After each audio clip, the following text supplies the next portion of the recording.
So do you essentially see this as an attendance issue, and you're confident that when Scalise is healthy to come back to the Capitol, you'll bring this back and you will be able to impeach Mayorkas? It's basically two issues. It's several of our members need to think about things over the weekend.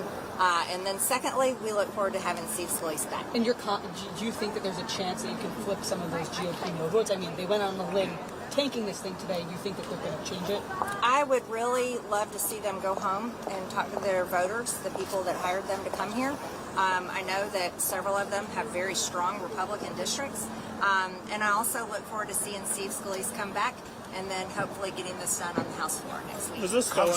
What do you say though to those three Republicans? There are four, but there are three who are no votes. How do you think the voters in their districts will respond to their no votes? Well, I'm sure they'll hear from their constituents. I'm sure they're probably hearing from them already. But I think they should listen to them.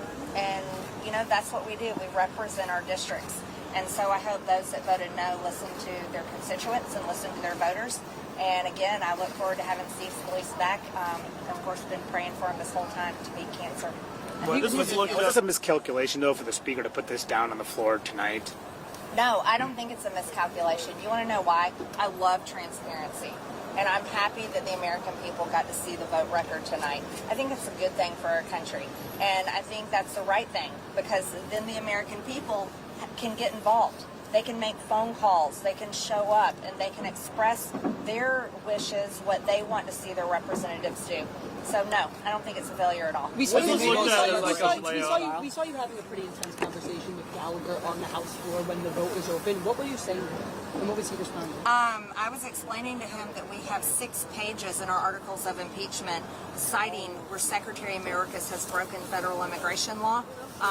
And arguing my points to him that it's the right thing to do to vote to impeach. What was his response? What was his response?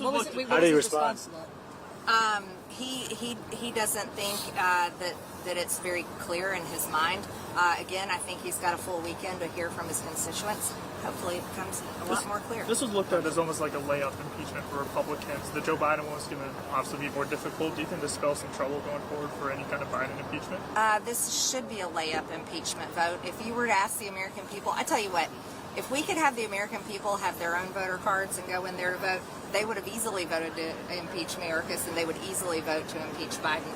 And that's why Joe Biden is losing poll after poll every single week, nationally and in statewide, states all over the country.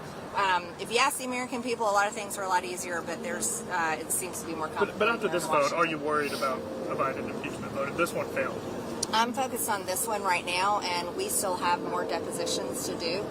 We still have the brother of the president, James Biden, coming in, and Hunter Biden, after he ran away, has decided to come back. Okay, guys, it's cold. Have you made any preparations with the impeachment managers for a potential trial if it works the second time? We haven't had those meetings yet. We've been working on whipping the votes and getting this done.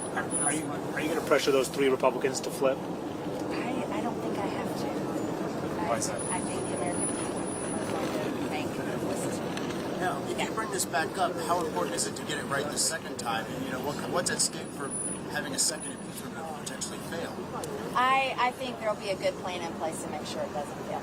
Congresswoman, are you concerned about reprisals from AIPAC for voting down this fundamental? No, because if you care about Israel, if you really care about Israel, you want Israel to be able to conduct their war the way they want to.